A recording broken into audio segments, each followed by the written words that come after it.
bonjour. Bon, il est urgent d'être heureux, n'est-ce pas? Ceux qui, dès le 24 mai, iront applaudir aux Folies Bergères à Paris le show du groupe culte des années 60, miraculeusement reconstitué, les Parisiennes, tout ça sur les musiques euphorisantes de Claude Bolling, eh bien ceux-là verront leur taux d'endorphine grimper de façon significative. Alors, elles sont 4, ces Parisiennes, Ariel Dombal, Elena Nogueira, Ina Modja et Mareva Galanter. Mais cet après-midi, on va partir en balade avec 2 d'entre elles, 2 magnifiques jeunes femmes, Ariel et Elena. Bonjour mesdemoiselles. Bonjour. Bon, sans détour, je vous pose la question. Oui. Qu'est-ce qu'une Parisienne? En fait, une Parisienne, c'est un mythe, c'est un fantasme, une Parisienne? Bon, eh bien, c'est un peu tout ça, une Parisienne. C'est pour ça que, d'ailleurs, quand on dit le mot parisienne, les yeux s'allument. Parce que la Parisienne a ce petit quelque chose. Et c'est ce petit quelque chose qu'on essaye de restituer sur scène. Elle adhère, Elena? Oui, tout à fait.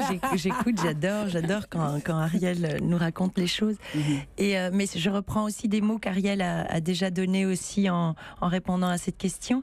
Les Parisiennes scintillent. En fait, les 4 Parisiennes que vous verrez le 24 mai sont très scintillantes. Il y a beaucoup de paillettes, beaucoup de fraîcheur, beaucoup de gaieté.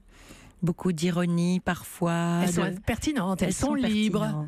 Oui, voilà. Comme est la figure de la Parisienne. Parce que pourquoi est-ce qu'elle plaît dans le monde entier? C'est parce qu'elle est toujours d'avant-garde. Oui. Elle est d'avant-garde dans la pensée, avec toutes les très grandes figures qui ont changé la condition des femmes. Simone de Beauvoir, Marguerite Duras, Marguerite Yourcenar, toutes ces battantes, Louise Weiss, qui a permis le droit de vote des femmes, etc. Mais elles ont aussi ce glamour propre aux Parisiennes, même si elles viennent d'ailleurs. C'est des filles qui s'intéressent à la mode, qui s'intéressent à la rue, qui sont éveillées, qui sont débattantes. Elles ont quelque chose d'unique. Alors, femme d'esprit impertinente et libre, vous l'êtes toutes les 2, c'est certain. Donc, vous êtes des Parisiennes de cœur, même si vous êtes nées et avez grandi sur d'autres terres. Vous, Ariel, on vous présente souvent comme une diva latina, puisque vous avez été élevée au Mexique, où votre grand-père était ambassadeur de France. Quant à vous, Elena, eh bien, un sang latin coule dans vos veines, puisque vos racines sont portugaises, mais vous avez grandi en Belgique. Vous êtes donc des Parisiennes citoyennes du monde.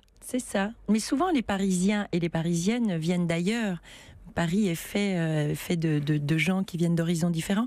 Et les Parisiennes que nous incarnons en sont la preuve. C'est que Mareva vient de Tahiti. Ina, elle vient du Mali. Et donc, on vient d'horizons différents. Et c'est presque Paris qui nous a adoptés finalement. Oui. Chacune de vous effectivement a grandi dans un univers alors très différent, chacune sur ses terres, mais un univers où la musique était reine. Plus précisément, Ariel, au Mexique, puisque je sais que vos parents étaient mélomanes, entre Rachmaninoff et la salsa qu'on entendait dans les rues, votre oreille, elle s'est formée sur quels airs, quels chants, avec quels compositeurs? Alors justement, comme j'ai été plongée dans la musique depuis que je suis bébé. Il y avait de la musique dans la maison tout le temps. Alors il y a des tas de choses qui m'arrivent, par exemple, d'écouter par hasard, et je les connais par cœur. Je ne sais pas, la mère de Debussy, ou des choses de Ray Conniff, ou du Gainsbourg, ou du Mozart, un éclectisme fou dans la musique, mais que je n'ai pas appris, qui est entré par osmose à cause du fait que mes parents étaient très mélomanes.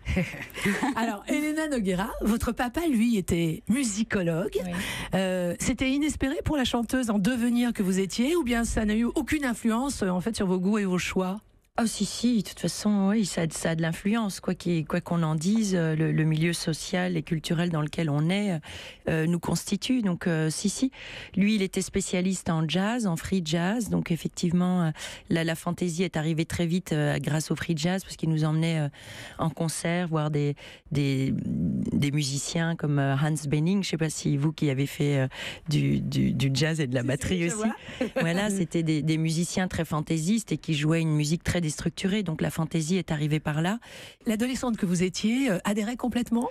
Non, c'est-à-dire que maintenant j'aime le jazz, mais effectivement, quand ça c'est votre culture plus ou moins imposée, parce que la culture à la maison était comme une dictature, donc il y avait quelque chose d'assez autoritaire dans leurs goûts musicaux, littéraires, artistiques. Du coup, moi j'ai aimé les yéyés, les filles à short, à paillettes, parce que c'était provoquant. C'était votre rébellion à vous? Oui, c'était punk en fait, c'était c'était mal vu de regarder le hit parade. À l'époque, il y avait le hit parade, ou ce qu'on peut assimiler au top 50. C'était trop populaire, c'était pas chic. Et donc, moi, ma rébellion à moi, c'était d'aimer les chanteuses à short en paillettes. Ce qui est fantastique chez Elena, c'est que on sent une très très grande musicienne derrière la chanteuse. Justement, probablement à cause de ce sérum physiologique familial dans lequel elle a été. Elle connaît vraiment la musique.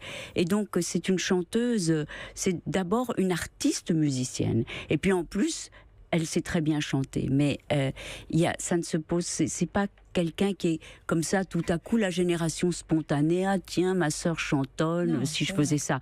On sent... mais c'est vrai, et je pense qu'effectivement, le fait d'être la sœur de Lio, en tout cas, m'a poussée hors, comment on dit, un endroit de confort. C'est-à-dire qu'il a fallu... j'ai eu besoin de prouver que je valais quelque chose. Et donc, effectivement, j'ai appris la musique, j'ai écouté, je m'y suis intéressée, j'ai écrit mes chansons, j'ai voulu amener une pierre en plus que juste être la petite sœur qui va aussi chanter. Oui. La musique, et pas que. Parce que, bon, vous êtes toutes les deux, Ariel et Elena, des artistes accomplis, qui chantaient, qui dansaient, qui jouaient la comédie, qui réalisaient. Ariel signe même des mises en scène pour l'opéra, avec par exemple la Traviata de Verdi. Quant à vous, Elena, vous prenez votre plume. Vous avez signé déjà 3 romans, dont le dernier, Ciao Amor, est paru chez Flammarion. Donc, vous maîtrisez superbement l'art de n'être, en fait, jamais là où on vous attend. On est des Parisiennes. La Parisienne a cette possibilité. La Parisienne est une aventurière, une aventureuse. C'est vrai qu'Ariel est une grande sœur pour nous, c'est-à-dire que c'est une des premières femmes artistes à être, on appelle ça éclectique, mais ça n'est pas juste, mais en tout cas à faire des choses, à être protéiforme, à pouvoir s'exprimer dans plusieurs choses, à passer d'objets très très très underground à des objets très populaires et d'avoir cette liberté. Voilà, l'album par exemple, La Rivière Atlantique avec Nicolas Kerr, qui était une espèce d'objet complètement surréaliste, alors que vous êtes un personnage à la fois populaire et hype. Voilà, mais je pense que pour nous les femmes, pour avoir, nous les filles, tout est toujours beaucoup plus difficile. Pouvoir faire ce grand écart, se permettre ça, c'est comme être un funambule. Il faut savoir marcher sur un fil extrêmement tenu pour ne pas se laisser attraper par les images et par le fait, toujours les fameuses cases dans lesquelles on veut vous mettre comme une poupée Barbie dans sa boîte. On adore ça en France. Et oui, et alors donc, mais je pense que toutes les femmes ont ce problème, et les artistes en général, mais les femmes c'est encore plus difficile. Mais c'est vrai que moi, ça c'est la chose dont je suis le plus fière, c'est que je vis la vie que j'ai voulu vivre, et ça c'est quelque chose d'extraordinaire. Et je vois que Elena partage complètement. Oui, je dodeline de la tête. Je dis oui avec ma tête. Bon, alors, reformer le groupe Les Parisiennes, c'est une idée qui prend en fait le contre-pied des productions actuelles. C'est insuffler une énergie positive, assumée dans le marasme ambiant, c'est ça ? Oui, c'est très frais. C'est vrai que les chansons sont très fraîches.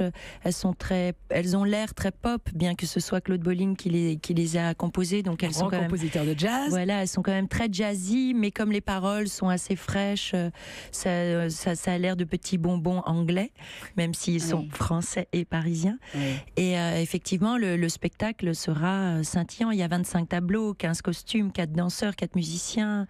C'est une vraie revue. C'est une vraie revue. C'est une vraie revue. Et puis sur quelque chose qui est tellement exaltant, c'est que les gens connaissent les chansons.